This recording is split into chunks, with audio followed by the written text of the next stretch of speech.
Okay. Hey, Makhi, how you doing? Thanks for being on. Hey, you've always been a pretty good shot blocker, but this year the team's really doing well in terms of number of blocks. Just wondering what your thoughts are on that. How important that is. Shot blocking is definitely something big for us, with our length and athleticism.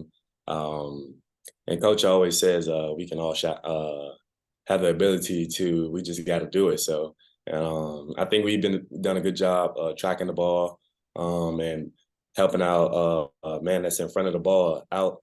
Um, Also, the guards have been getting blocks like T-Mart. I think KB got a few and Devo got a few as well. So definitely important.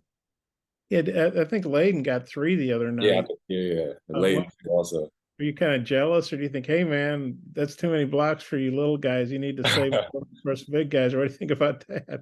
I mean, that's what I'm known for. So, I mean, it was nothing. I mean, there's no competition. Do you feel like I mean the NCAA of the box score didn't say altered shots, but do you feel like when you guys are blocking shots, especially that game you had 15, you've had 10 a couple of times, Yeah. when you guys get blocks early, I mean 10 against Duke, I don't think too many teams do that. Can you get a sense that maybe teams are getting a little gun shy, or you're affecting other shots even if you're not blocking them? Just the length is just really what affects the shot. Being able to create like what would I say? Just any way to cause pressure on the shot is what's big for us. Coach preached that, and the guys listen to it. So Yeah, I got a couple more, but I'll turn it back to Mike. Thanks. Curtis. Hey, Kai, I think Oklahoma was picked 12th in the preseason in the Big 12. Obviously, they're undefeated, nationally ranked, and you guys are trying to climb back up after a couple early setbacks. I guess, what's the mindset of the team, about this opportunity and maybe the importance of this matchup on Saturday? uh, just take every game as one game at a time. Coach always preaches we got to respect our opponent, no matter who they is. It could be Purdue, Duke, ODU. We got to respect them every night because they're every player is good in this NCAA league. Um, so we just gonna take it one game at a time and continue to listen to coach on the game plan, on how to beat these next coming games we got going into the SEC play. So I think that's a best plan for us. And I don't know how far you guys have gotten into scouting report on Oklahoma yet, but what do you make of them as a team so far, and maybe specifically, your matchups there in the front court? Uh, they're a good team offensively. We do know that they've added some athleticism and strength at the guard spots and stuff like that. So coach has done a good job of getting us ready, preparing us with film of guys and stuff like that. And we just gonna continue to abide by coach's rules. Once he makes certain rules like to certain players and stuff, so we just gonna follow the game plan. Scotty. Kai, that kind of leads me into my question. How do you feel like you guys have followed the game plans in kind of each game this year? I mean, we've pretty much done a good job up until like UNCG. The plan was like to not let them shoot as many threes, and players are good, like Coach said in this league. A couple guys got hot. I mean, pretty much for the most part, I think we've done a good job.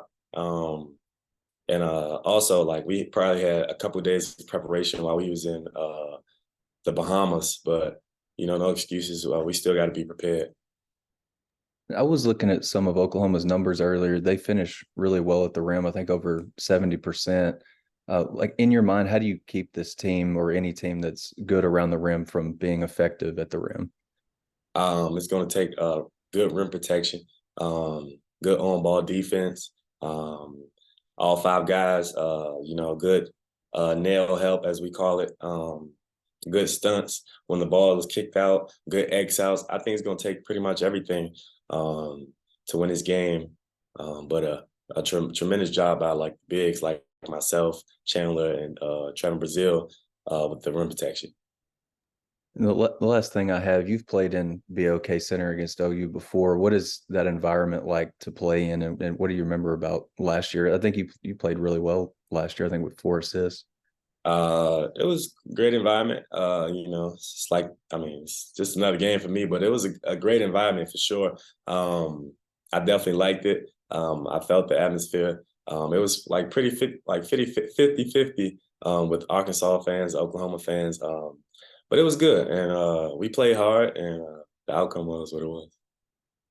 Jackson.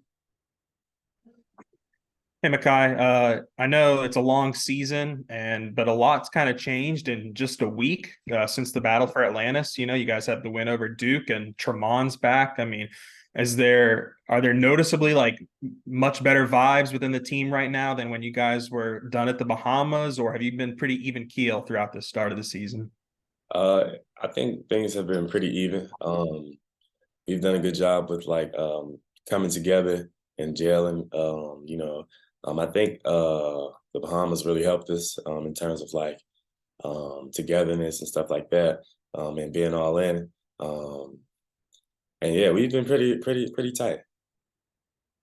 What's the emotional boost just been like having, Tremon back with the team, and it was a scary fall, but he really hasn't missed too much time.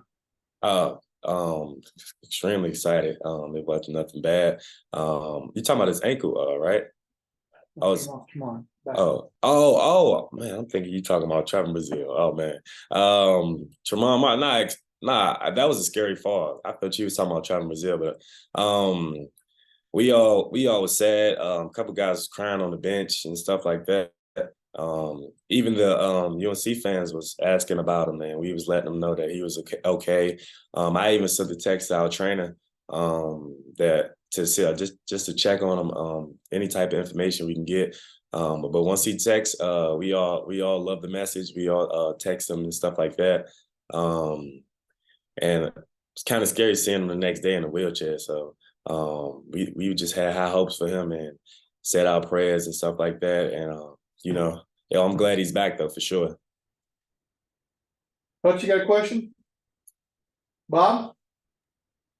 Yeah, so to stay on the teamwork theme, like you say, he was on a wheelchair. I'm sure that was a precaution, but he probably couldn't move around very well. And then to think like about 10 days after he's in a wheelchair on your flight home, he's out there playing, 20 plus minutes. And just how impressive is that? And Eric said he showed up every day to practice in his gear, even though he wasn't going to practice. Just kind of what I just wondering your thoughts on that. Definitely showed toughness. I like that a lot. I kind of figured that he was that type of gritty player.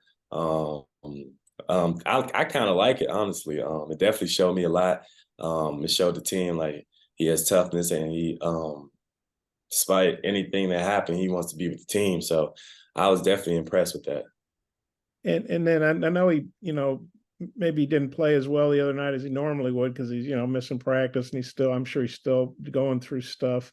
But what'd you think of the way he played, and then maybe how much better he could play, maybe looking more like his old self on Saturday?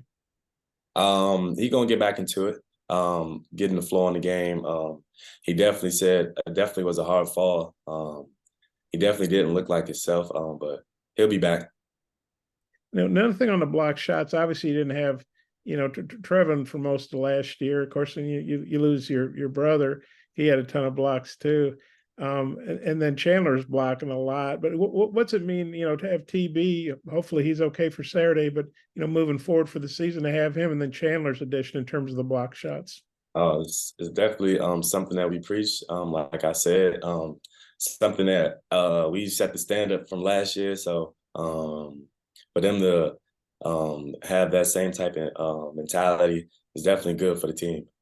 And one more, I think OU's about a +10 or +9 something on rebound margin, and I know they hit the offensive boards hard, and Furman had, I think, 15 offensive boards the other night. That was one thing y'all didn't do real well. But what do you think about their rebounding margin, and just what do you guys maybe have to do to rebound against those guys and not give up, the second chance points and offensive boards? It's going to take all 5 of us and get better with that at practice. I think we probably do something today. Some coach could probably make up something. that'll get us better. Yeah, so I got one more. Eric's gone over this a couple of times. How there's different scouting reports. Like it used to be, an assistant coach would take game X, and another coach would take game Y, and whatever. And now the guys are all kind of doing the same thing, where somebody takes personnel, somebody takes plays, somebody takes whatever. And he said the players like that. What's the difference in the way the scouting reports are presented? How's that been? They'll be giving us a lot of information.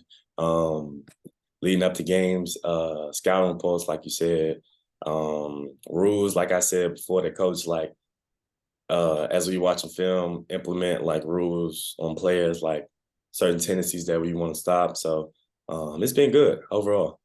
But I mean, do you like the fact that there's some consistency, like Keith Smart's doing this and Ruda's doing that, and Michael Musselman's doing that, that it's not just a different coach every game, assistant coach doing the scout, but there's a consistency to it with guys doing breaking down certain aspects of the opponent, game after game after game.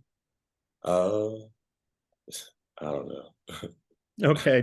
Don't worry about it. Thanks, man. Appreciate it.